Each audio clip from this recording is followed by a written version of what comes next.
મૂળ જે ભાગવતજી છે ને માત્ર 4 શ્લોકમાં છે. આ 4 શ્લોકમાં ભાગવતજીની શ્લોક સ્વયં ભગવાન નારાયણે બ્રહ્માજીને સંભળાવ્યા.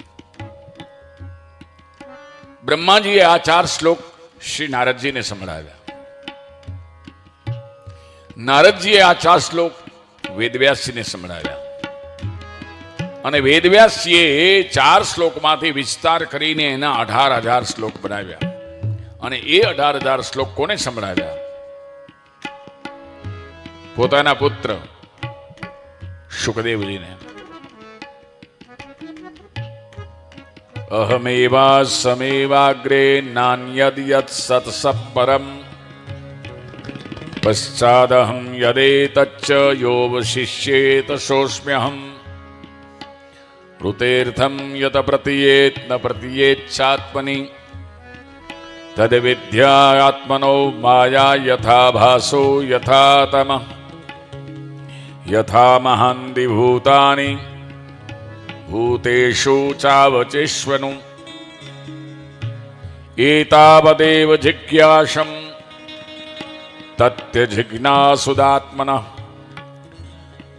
અન્મય વ્યતિરેકાભ્યામ યત્સ્યાત સર્વત્ર સર્વદા.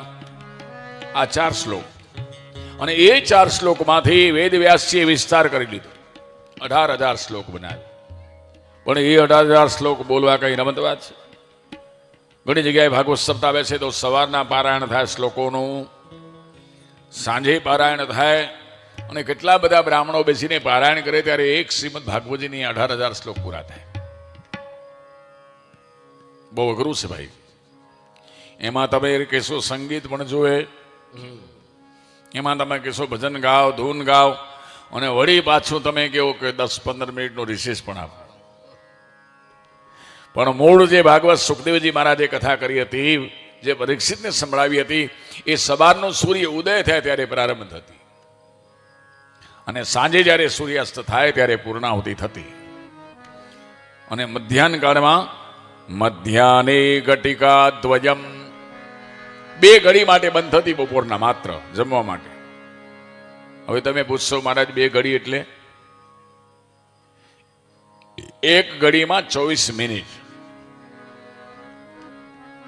એટલે 2 ઘડી એટલે 48 મિનિટ સુધી બંધ, એટલે પોણો કલાક ને 3 મિનિટ. એટલે એટલો જ સમય બંધ રખાય, બાકી ચાલુ જ રાખવી જોઈએ. તમે કહેતા હો તો આપણે કાલથી ચાલુ કરી નાખીએ. સવારનો સૂર્યોદય થાય ને સાંજે સૂર્યાસ્ત થાય ત્યાં સુધી 7 કલાક બેસવાનું. આપણે 7-8 કલાક આપણે બેસીએ અને આને જ તપ કહેવાય ભાઈ.